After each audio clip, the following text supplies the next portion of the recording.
Au cours des dernières décennies, nous avons découvert que le cerveau et le reste du corps étaient en interaction au moyen de puissants signaux électrochimiques.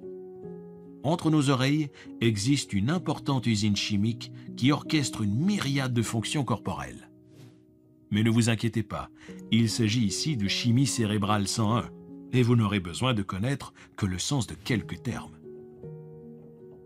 Toutes les cellules ont sur leur surface des récepteurs qui reçoivent de l'information de l'extérieur. Quand il y a correspondance chimique, vibratoire et électrique entre un récepteur et un signal en provenance de l'extérieur, la cellule est activée pour accomplir certaines tâches. Les neurotransmetteurs, les neuropeptides et les hormones sont les substances chimiques de cause à effet qui interviennent dans l'activité cellulaire et le fonctionnement du corps. Ces trois substances chimiques, appelées ligands, se connectent à la cellule, interagissent avec elle ou l'influencent en une fraction de seconde. Pour les besoins de notre propos, considérons les neurotransmetteurs comme des messagers chimiques provenant surtout du cerveau et de l'esprit. Les neuropeptides comme des signaleurs servant de lien entre le cerveau et le corps pour que nous ressentions ce que nous pensons. Et les hormones comme les substances chimiques associées aux émotions, principalement dans le corps. Par exemple, quand nous avons un fantasme sexuel, ces trois facteurs entrent en action. Dès les premières pensées, le cerveau attise certains neurotransmetteurs qui activent un réseau de neurones, ce qui crée des images mentales. Puis, ces substances chimiques suscitent la libération de neuropeptides spécifiques dans le flux sanguin. Quand ceux-ci atteignent les glandes sexuelles, ils se lient aux cellules de ces tissus. Ils activent le système hormonal et le plaisir commence subito presto. Nous avons rendu tellement réelles nos pensées fantasmatiques que le corps se prépare peu à peu à une expérience sexuelle réelle, en avance sur l'événement. Voilà à quel point l'esprit et le corps sont liés. Par conséquent, quand nous entretenons des pensées d'amour ou de joie, nous produisons des substances chimiques qui nous rendent aimants ou joyeux. Il en est de même si nous entretenons des pensées de crainte ou d'impatience. En quelques secondes à peine, nous nous sentons négatifs, anxieux ou impatients. Une certaine synchronie a lieu entre le cerveau et le corps. En fait, lorsque nous commençons à ressentir nos pensées, parce que le cerveau est en communication constante avec le corps, nous commençons à penser ce que nous ressentons. Le cerveau vérifie constamment ce que le corps ressent. Selon la réaction chimique qu'il reçoit, il génère davantage de pensées, produisant les substances chimiques correspondant à ce que le corps ressent, de sorte que nous commençons à ressentir ce que nous pensons, puis à penser ce que nous ressentons. Pour l'instant, nous dirons que les pensées sont principalement associées à l'esprit et au cerveau, et que les émotions sont associées au corps. Par conséquent, lorsque les émotions du corps s'alignent sur les pensées d'un état d'esprit particulier, l'esprit et le corps travaillent ensemble. Comme nous l'avons vu, quand l'esprit et le corps sont à l'unisson, le résultat final est un état d'être. On pourrait dire également que l'interaction continuelle de la pensée et de l'émotion crée un état d'être qui exerce des effets sur notre réalité. Un état d'être suppose que nous nous sommes familiarisés avec un état mental émotionnel, une façon de penser et de ressentir qui est devenue partie intégrante de notre identité. Nous nous définissons donc parce que nous pensons et ressentons ou parce que nous sommes dans l'instant présent. Je suis fâché, je souffre, je suis inspiré.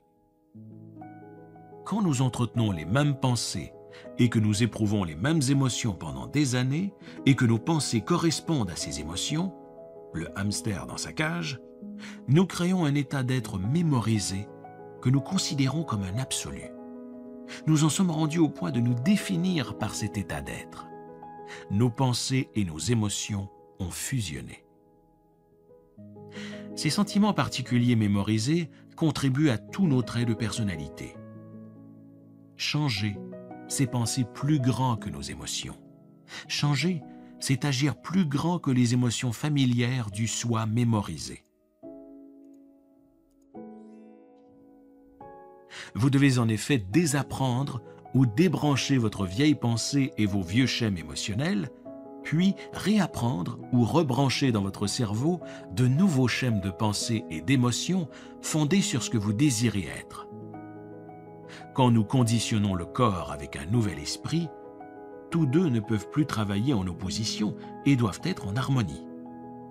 Nous en sommes alors au stade du changement ou de l'autocréation. Il est facile de se sentir impuissant quand on réalise que la chimie de nos émotions a habitué notre corps à un état d'être qui est trop souvent un produit de la colère, de la jalousie, du ressentiment, de la tristesse et ainsi de suite. Ces programmes, ces propensions sont enfouis dans le subconscient. Heureusement, nous pouvons prendre conscience de ces tendances. Pour l'instant, j'espère que vous admettez qu'il faut, pour modifier votre personnalité, modifier d'abord votre état d'être, qui est intimement lié aux émotions que vous avez mémorisées. Les émotions négatives peuvent s'intégrer dans le système d'exploitation du subconscient, mais les émotions positives le peuvent aussi. La pensée positive consciente ne peut pas vaincre par elle-même les sentiments négatifs subconscients. À un moment ou à un autre, nous avons tous déclaré consciemment que nous voulions être heureux. Toutefois, le corps continue à exprimer ses programmes de culpabilité, de tristesse ou d'anxiété tant qu'il ne reçoit pas d'instructions contraires. L'esprit intellectuel conscient peut se dire qu'il désire la joie, mais le corps a été programmé autrement pendant des années. C'est comme si vous étiez subconsciemment malheureux. Votre corps est conditionné négativement et il sait mieux comment être malheureux que votre esprit conscient ne sait comment être heureux.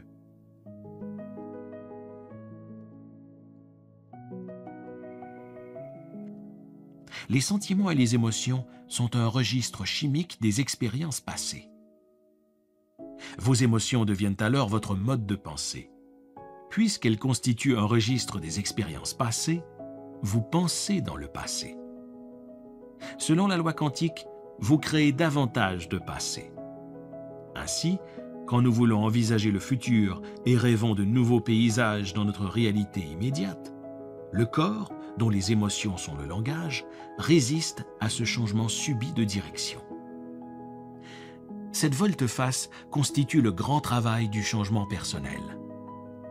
Beaucoup de gens luttent pour se créer une nouvelle destinée, mais s'avèrent incapables de dépasser le souvenir de leur opinion d'eux-mêmes. Même si nous avons soif de nouvelles aventures et rêvons de possibilités futures, nous semblons contraints de revisiter le passé.